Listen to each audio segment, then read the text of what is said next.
Welcome back. Today we're going to be working on this pillowcase that I picked up from IKEA. It's just one of those throw pillow covers that you can pick up and then you can put your own pillows inside. Great way to change your pillows out for all the seasons. Now, this is that rag bow that I made yesterday and I love it. It matches my rag tree, and now I think it's time that I make a pillow that's going to tie in with it as well. So I want my rag bow to be in the center and about 4 inches down from the top. And so I'm going to measure from the top of the pillow cover to where I want my rag bow, the 4 inches, and then I'm going to do the same on the bottom, and I'm just going to mark it with some pins. I could have just marked it with a marker looking back on it, but you know, I was trying to do it that I wasn't leaving any marks, but it's going to be covered up anyway. So just grab yourself a little marker or a pen and make sure that you mark the center. Now, with that being said, if you're marking it with a pen or a marker, make sure that you have something inside that pillow so that it's not going to run through onto the backside. So just keep that in mind. Also make sure it's waterproof in case you ever have to throw it into the washing machine. You'd hate for that color to run all over your pillow after. Next, I'm going to put a silicone mat inside the pillow cover, and that's to keep any glue that's going to seep in from going through the fabric and adhering itself to the back of the cover, because that would be horrible if I couldn't stick a pillow in this after.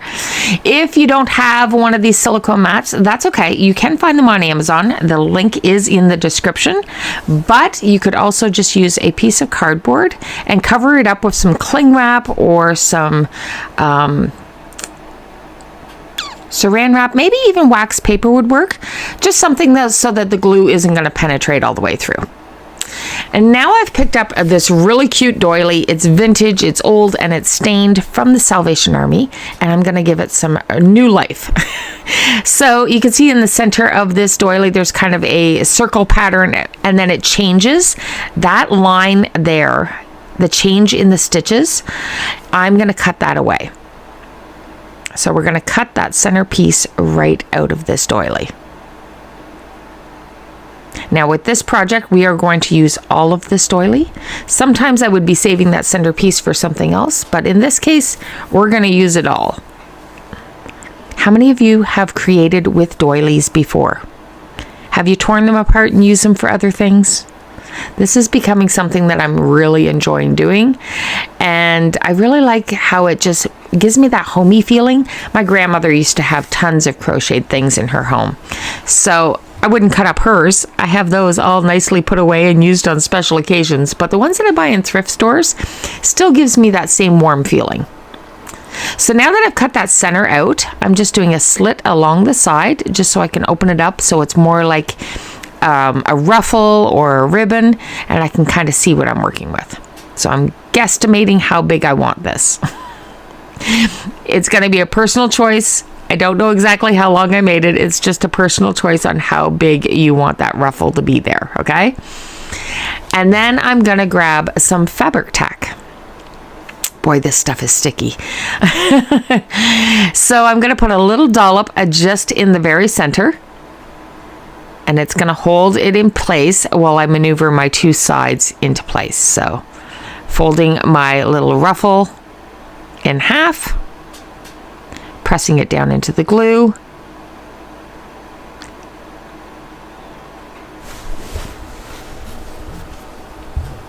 and then I'm going to remove the pins because you'd hate for those to be stuck in there. And then I'm just going to kind of maneuver it. See how when I bend it, it's going to make it ruffle or flare out a little more. I love that look.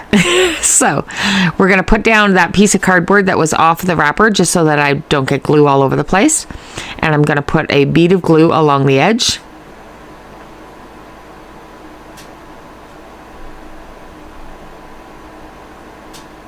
I'm going to rub it right in because I want it to stick inside that stitching.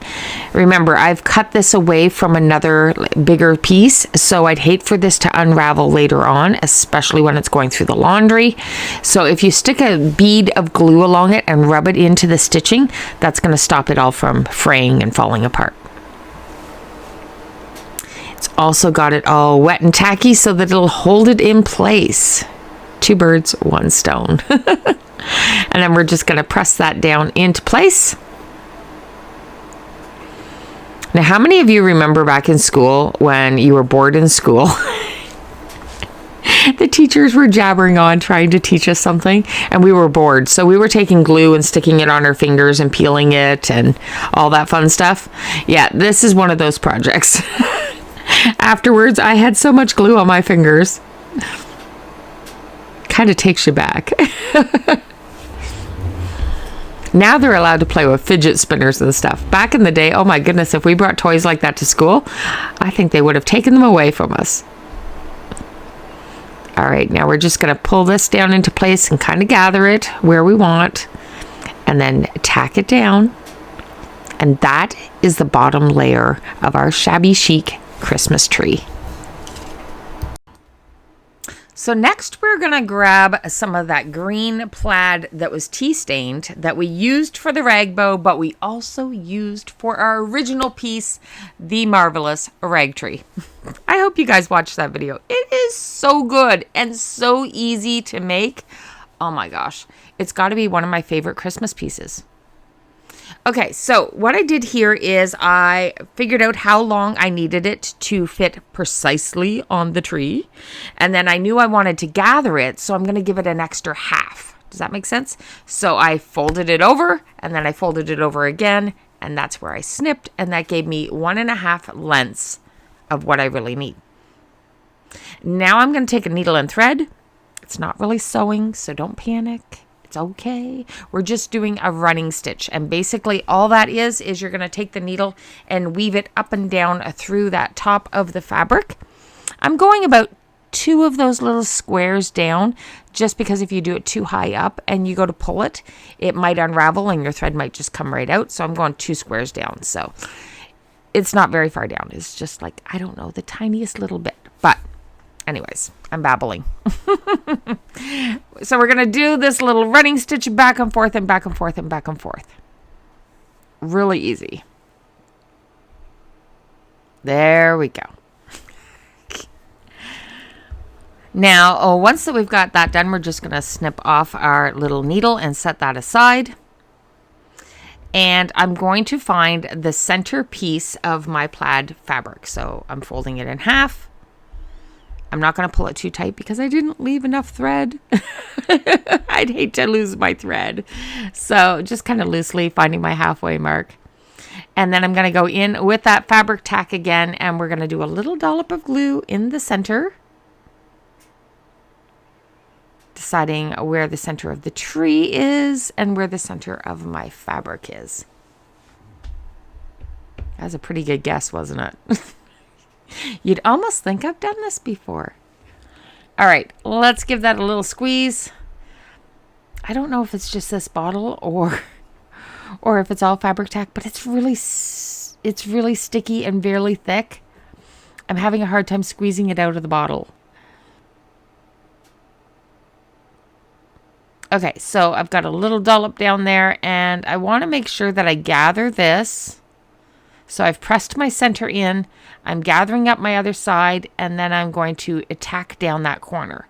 I'm not going to worry about all the gathers immediately until I get that corner tacked down, because that gives me my halfway point and my end point. And then in between, we've got to play with all these little gathers and get them stuck down as well. This is where your fingers get very, very sticky. All right, we're going to do the same thing to the other side. Get that little hair out of the way. I'm going to run a bead of fabric tack.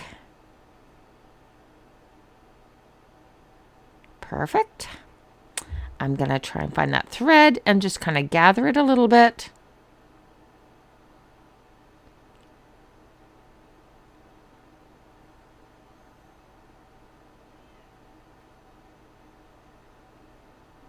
And then kind of press that down at the end there just to make sure it's held into place. Okay, so my little pleats, like my curtain pleats here, they're a little out of control. So I'm going to have to go in with the fabric tack again and kind of tack those down into place as well. So basically just any spot that the fabric is popping up in these pleats, I'm trying to tack it down and squish it down. And well, it's not working all that well. I hate to say it, but it's not working all that well. I'm going to have to come up with another plan here, but don't worry. I've got this. This is just part of the normal way that my brain seems to think. I go for something that in theory should work, but I'm not the most patient person to sit there and hold it and wait for that glue to actually set. Instead, I'm heating it up and I'm trying to dry it and I'm pinching and so on and so forth. Now, I have sped this up for you. But don't worry, by the time we get to this next layer, I'll have figured this out. Okay, so we're going to take this last piece of the outer edge of that doily and we're going to tack that down into place using some more of that amazing fabric tack. I actually do love fabric tack, just maybe not for this project as much. Or maybe it's just that I'm not patient today because it typically is a really good glue. So again, I'm going to fold over that edge because we don't want this to unravel. And I'm going to get that edge all tacky. It's going to hold it into place on the pillowcase or pillow cover at the same time. But it's really going to stop that from unraveling because I'd hate to lose those pretty doilies. And again, we're going to do the same on this side.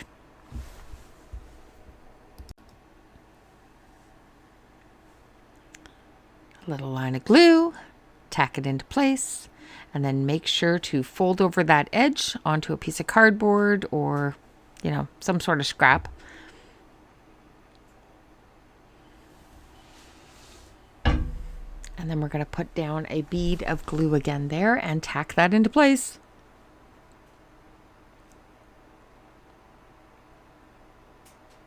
And I'm just going to line it up and press it down. Oh. Okay, so here we go with some more of that green plaid. And I've figured out what length I need to make it across. And then I'm going to fold it in half. And then I'm going to fold it in half again because remember, I need that pleated area. So I want an extra half of a length, if that makes sense. So I'm going to give it a snip again. And then we're going to gather this one as well. So I'm going to take my needle and thread and I'm going to speed this up for you at this point because we're just going to go back and forth, back and forth, back and forth again, just doing a running stitch, a very loose running stitch. There we go.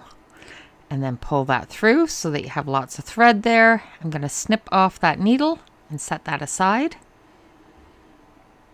And then I'm going to fold this in half again and figure out where the center is for my fabric. And then we're going to tack that in place. Kind of eyeing up how far up the tree we want this to be. Let's put a little dollop of fabric tack in there and press it into place.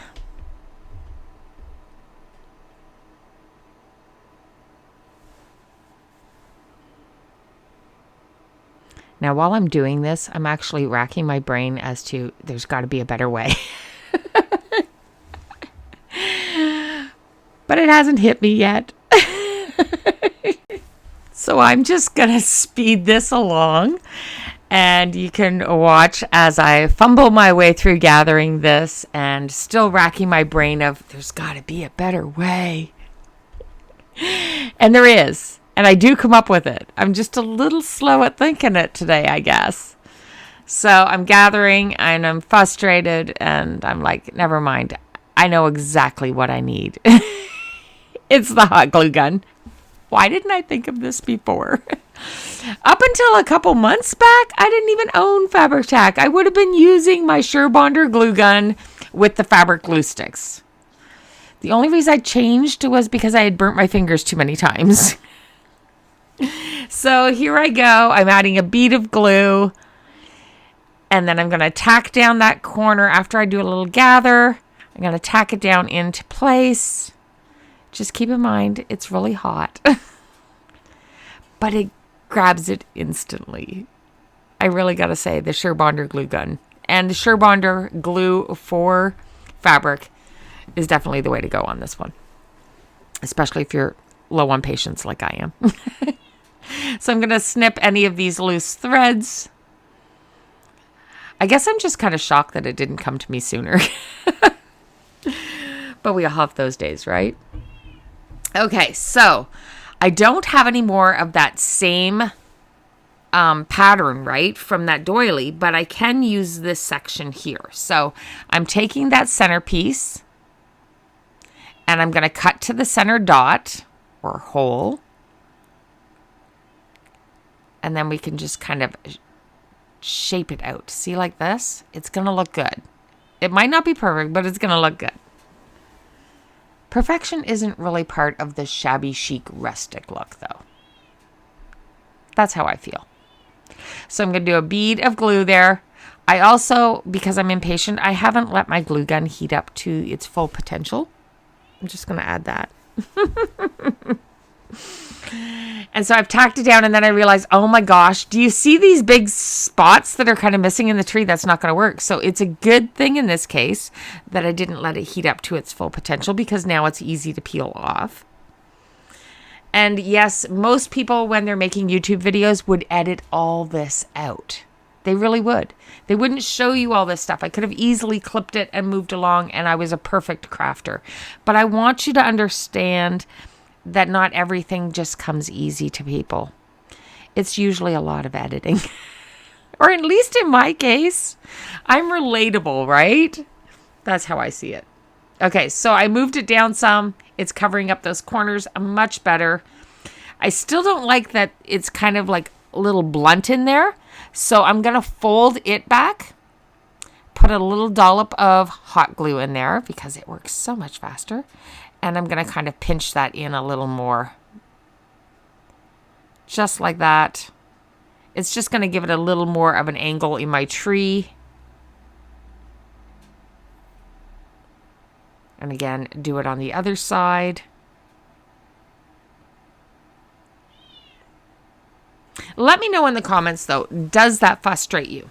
I can do it the other way. So if you would prefer not to see my mistakes, I could definitely edit those out and make, quick and tidy videos for you. Or you could be watching this, where I still didn't heat up that glue gun hot enough. I should have known better, but I didn't. And so now I'm using a heat tool to melt the glue. The glue gun is heating up during this process now, though. But I think that's just normal, right? We all have these moments. I can't be the only imperfect crafter. I can't be the only impatient crafter. It's looking good anyways. And I'm not afraid to show my, mistakes. Let me know if you enjoy it, though, or if you prefer me just to tidy it up and not show that kind of stuff. That's totally doable, okay? So it's kind of like we're taking a poll here. Which would you prefer? Would you prefer to look at a perfect crafting experience, or would you like to see, how other people make mistakes and how we learn from it? Totally up to you. All right, so we're going to put a little dollop of glue up here for this piece. Tack it into place. And watch how much faster this is going to go now. I'm going to fold that corner in.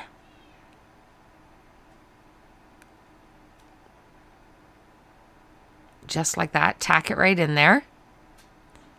It's going to leave a big bump, but that's going to be my ruffle after. I didn't bother doing the running stitch because I'm like, hey, this glue holds fast and it holds hard.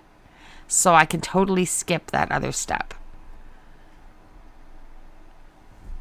But if you think I have this totally nailed down, you're so wrong. I have one more mistake yet to show you.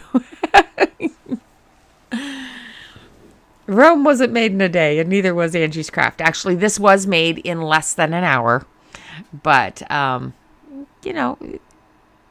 it's my first time doing this pattern, and I'm learning as I'm going. So I'm tacking that all down into place.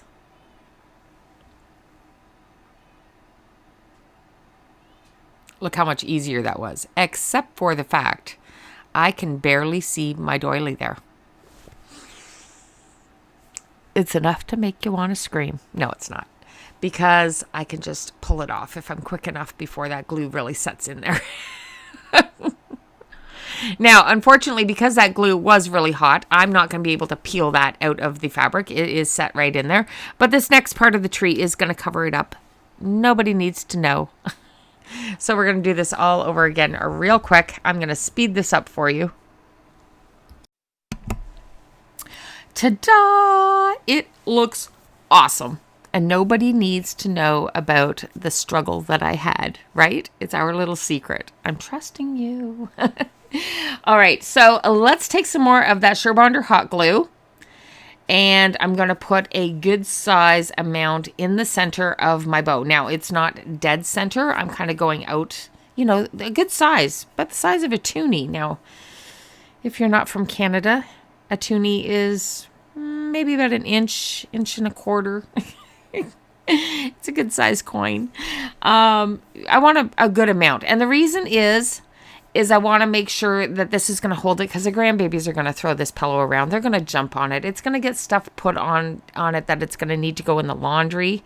In fact, to make this hold really well, I'm heating it up so that some of that glue might seep down into the different layers of that bow and help hold it into place too. And then we're going to stick that on the top of our gorgeous Christmas tree. I think this looks so awesome. Now, before you go making your final decision, hang on, because I will show you it in my living room, and I think it looks so perfect. But I hope you enjoyed this project. I hope you're hitting that subscribe button and you're sticking around. But before we go, let's grab that glue gun one more time and just tack down these edges. It's still going to have some movement and some flow in these layers throughout the center, but I want to keep the edges down because I don't want them to unravel. Just like that doily, these pieces can unravel too. So I just want to tack those into place. It's also going to give me more of that structured tree look. I can't wait to show you what it looks like in the living room, though. It just looks so good. So good. It's very shabby chic and farmhouse. Okay, let's tack down this next piece. I'm going to throw a pillow in there and get it into place in my living room. And just like that, there it is. What do you think? Are you going to try this?